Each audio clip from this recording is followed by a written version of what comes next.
이거 보면 BC가 90도래. BC가 90도 표시되어 있죠. 자, 그리고 사다리꼴 ABCD의 넓이가 36이래요. 자, 여기서부터 문제 생기면 곤란합니다. 사다리꼴의 넓이가 36인데 사다리꼴 넓이 구하는 방법 모르면 문제 못 푸는 거죠, 그냥. 그래서 우리가 사다리꼴 넓이 구하는 건 그냥 먼저 하고 가도록 할게요. 자, 사다리꼴이라는 건 뭐냐면 한 두 변이 이렇게 마주보는 대변 한 쌍이 평행한 거예요. 나머지 거는 상관없습니다. 한 쌍만 평행하면 돼요.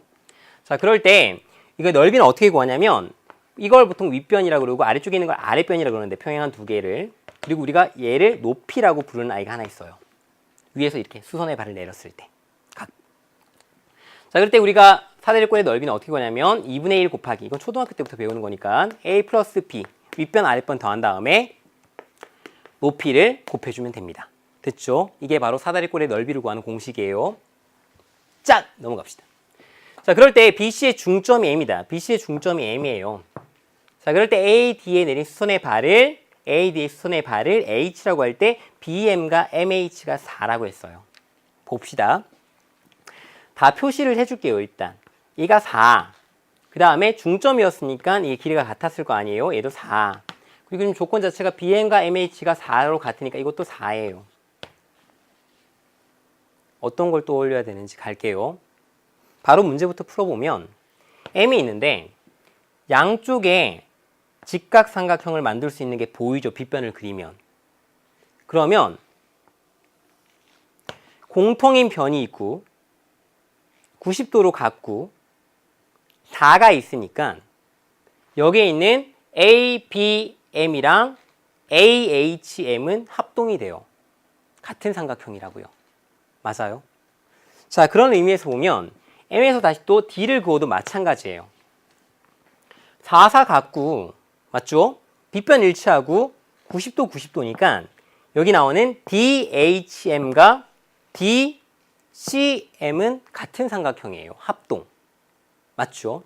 자, 같은 삼각형이면 우리가 보는 방향이 조금 다를 뿐이에요. 저보다 펴면 똑같아지잖아. 맞죠? 그래서 우리는 길이가 어떻게 되냐면 이 길이랑 이 길이가 같고 그 다음에 DH의 길이와 그 다음에 DC의 길이가 서로 같게 나오게 되는 거예요. 이런 식으로.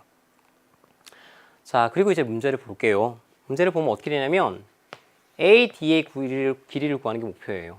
AD의 길이. 실제 AD는 AH와 HD의 길이의 합인데 그걸 굳이 그렇게 구할 필요 없이 얘와 이 두 개의 길이를 이용해서 문제를 풀면 되죠. 왜 그러냐면 사다리꼴의 넓이가 나와 있기 때문에 그런 거예요. 아까 사다리꼴의 넓이가 뭐라 그랬어요? 윗변 더하기 아랫변 더하기 높이를 곱한 다음에 2로 나눈 거라 그랬죠. 그럼 우리는 이게 사다리꼴인데 얘가 윗변이고 얘가 아랫변이에요. 선생님 위에 있지도 않고 아래에 있지도 않은데요? 뒤집으면 되지 이렇게. 맞죠? 그래서 우리는 얘를 윗변 아랫변이라 부를 거예요. 지금부터. 제가 윗변 아랫변이고 높이에 해당되는 게 지금 이만큼 BC에 해당되는 길이에요.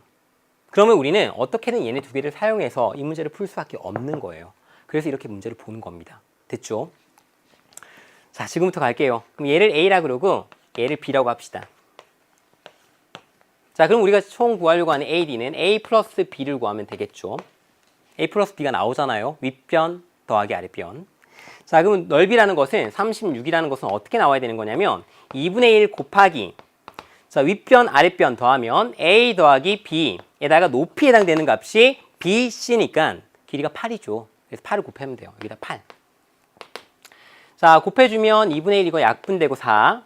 양쪽에 4도 역시 약분되어져서 9가 되죠. 그래서 우리가 남고자 하는 것은 좌우 바꿔볼게요. A, B라는 것은 얼마?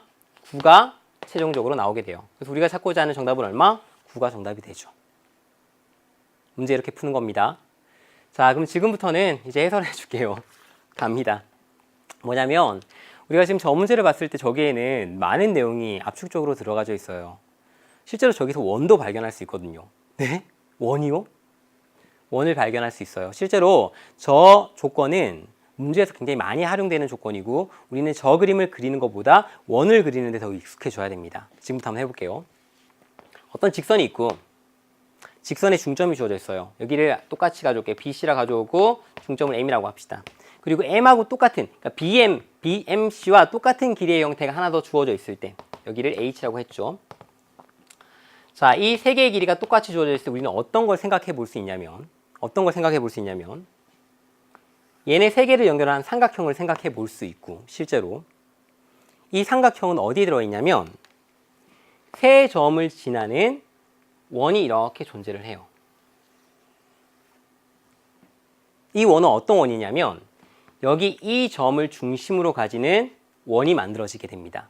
이걸 보고 뭐라 그랬냐면 중학교 때 이 삼각형의 외접원이라고 불렀던 아이예요. 실제로 이 문제에서는 이걸 생각하는 게 훨씬 더 고난이도의 개념입니다. 사실 이렇게 해서 문제 풀 수도 있어요. 이렇게 풀진 않았지만 그래서 우리는 어떤 조건에서 어떤 점으로부터 직선이 주어져 있고 그걸 반으로 가는 것에 어떤 길이가 똑같은 형태가 주어지면 이런 형태의 삼각형을 생각해 보는데 이 삼각형이 심지어 직각삼각형이 나와요. 왜냐면 원의 지름의 중심각의 절반이기 때문에 원주각이. 그리고 직각삼각형을 바깥에서 접하는 외접원을 생각해 볼 수 있고 이 M이란 I는 이 삼각형의 뭐가 된다? 바로 외심이 되었던 거예요. 외심. 외심. 됐죠? 그래서 우리는 이 그림을 그릴 수 있어야 돼요. 이러고 이제 그림을 볼게요. 그때 어떻게 되냐면 이 BC라는 점에서 중심에서 B에다가 내린 건데 여기서 수직이었죠. 이렇게. A라는 점이 있는 위치가. 그리고 또 저기에 있는 것도 웃긴 게 뭐냐면 MH로부터 수직이었어. 수직이었어. 수직. 그림 좀 이상하다. 선생님. 미안해요. 그림이 너무 이상한데 이거. 이렇게 되어 있는데 어떻게 되어 있냐면 이 직선으로부터 수직이니까 이렇게 그리면 돼요. 이렇게. 맞죠? 이렇게 그리면 이게 이렇게 수직이 된다고.